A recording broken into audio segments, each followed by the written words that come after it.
and more lopsided vote to establish a special committee to investigate whether the bank had caused the crash. When the investigating committee arrived at the bank's door in Philadelphia, armed with a subpoena to examine the books, Biddle refused to give them up. Nor would he allow inspection of correspondence with congressmen relating to their personal loans and advances he'd made to them. He also refused to testify before the committee back in Washington. On January 8, 1835, Jackson paid off the final installment on the national debt, which had been necessitated by allowing the banks to issue currency for government bonds rather than simply issuing treasury notes without such debt. He was the only president to ever pay off the debt. A few weeks later, on January 30th, 1835, an assassin by the name of Richard Lawrence tried to shoot President Jackson, but by the grace of God, both pistols misfired. Lawrence was later found not guilty by reason of insanity.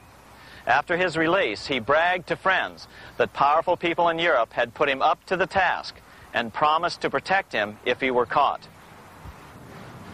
The following year, when its charter ran out, the Second Bank of the United States ceased functioning as the nation's central bank. Biddle was later arrested and charged with fraud. He was tried and acquitted, but died shortly thereafter while still tied up in civil suits. After his second term as president, Jackson retired here to the Hermitage outside of Nashville to live out his life. He is still remembered here for his determination to kill the bank. In fact, he killed it so well that it took the money changers 77 years to undo the damage. When asked what his most important accomplishment had been, Jackson replied, "I killed the bank." Unfortunately, even Jackson failed to grasp the entire picture and its root cause. Although Jackson had killed the central bank, the most insidious weapon of the money changers, fractional reserve banking, remained in use by the numerous state-chartered banks. This fueled economic instability in the years before the Civil War. Still, the central bankers were out, and as a result, America thrived as it expanded westward. During this time, the principal money changers struggled to regain their lost centralized power, but to no avail. Then, finally, they reverted to the old central bankers' formula: war to create debt and dependency. If they couldn't get their central bank any other way, America could be brought to its knees by plunging it into a civil war, just as they had done in 1812 after the first Bank of the United States was not rechartered. 1 month after the inauguration of Abraham Lincoln, the first shots of the American Civil War were fired here at Fort Sumter, South Carolina, on April 12, 1861. Certainly slavery was a cause for the Civil War, but not the primary cause. Lincoln knew that the economy of the South depended upon slavery, and so before the Civil War, he had no intention of eliminating it. Lincoln had put it this way in his inaugural address only 1 month earlier. I have no purpose, directly or indirectly, to interfere with the institution of slavery in the states where it now exists.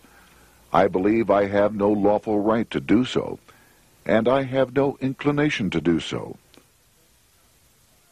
Even after the first shots were fired here at Fort Sumter, Lincoln continued to insist that the Civil War was not about the issue of slavery. My paramount objective is to save the Union, and it is not either to save or destroy slavery. If I could save the Union without freeing any slave, I would do it. So what was the Civil War all about? There were many factors at play. Northern industrialists had used protective tariffs to prevent the southern states from buying cheaper European goods. Europe retaliated by stopping cotton imports from the South. The southern states were in a double financial bind. They were forced to pay more for most of the necessities of life, while their income from cotton exports plummeted. the South was angry. But there were other factors at work. The money changers were still stung by America's withdrawal from their control 25 years earlier. Since then, America's wildcat economy had made the nation rich, a bad example for the rest of the world. The central bankers now saw an opportunity to split the rich new nation, to divide and conquer by war. Was this just some sort of wild conspiracy theory at the time? Well, let's take a look at what a well-placed observer of the scene had to say at the time. His name was Otto von Bismarck, Chancellor of Germany, the man who united the German states a few years later. The division of the United States into federations of equal force was decided long before the Civil War by the high financial powers of Europe. These bankers were afraid that the United States, if they remained as one bloc and as one nation, would attain economic and financial independence which would upset their financial domination over the world.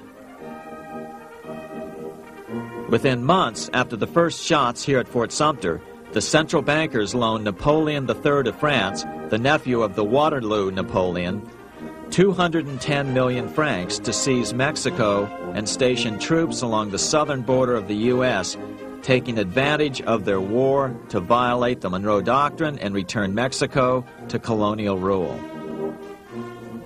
No matter what the outcome of the Civil War, a weakened America, heavily indebted to the money changers, would open up Central and South America once again to European colonization and domination. The very thing America's Monroe Doctrine had forbade in 1823. At the same time, Great Britain moved 11,000 troops into Canada and positioned them menacingly along America's northern border. The British fleet went to war alert should their quick intervention be called for. Lincoln knew he was in a double bind. That's why he agonized over the fate of the Union. There was a lot more to it than just differences between the North and the South. That's why his emphasis was always on union and not merely the defeat of the South. But Lincoln needed money to win. In 1861, Lincoln and his Secretary of Treasury, Salmon P. Chase, went to New York to apply for the necessary loans. The money changers, anxious to see the Union fail, offered loans at 24 to 36% interest. Lincoln said thanks, but no thanks, and returned to Washington. Lincoln sent for an old friend, Colonel Dick Taylor of Chicago, and put him on the problem of financing the war. During one meeting, Lincoln asked Taylor what he discovered. Taylor put it this way. Why, Lincoln, that is easy. Just get Congress to pass a bill authorizing the printing of full legal tender Treasury notes, and pay your soldiers with them, and go ahead and win your war with them also. When Lincoln asked if the people of the United States would accept the notes, Taylor said, "The people, or anyone else, will not have any choice in the matter if you make them full legal tender. They will have the full sanction of the government and be just as good as any money, as Congress is given that express right by the Constitution." So that's exactly what Lincoln did. In 1862-63, he printed up $450 million worth of the new bills. In order to distinguish them from other banknotes in circulation, he printed them in green ink on the back side. That's why the notes were called greenbacks. With this new money, Lincoln paid the troops and bought their supplies. During the course of the war, nearly $450 million worth of greenbacks were printed at no interest to the federal government. Lincoln understood who was really pulling the strings and what was at stake for the American people. This is how he explained his rationale.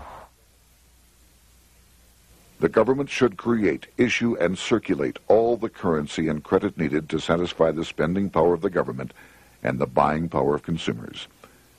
The privilege of creating and issuing money is not only the supreme prerogative of government, but it is the government's greatest creative opportunity. By the adoption of these principles, the taxpayers will be saved immense sums of interest. Money will cease to be master and become the servant of humanity. A truly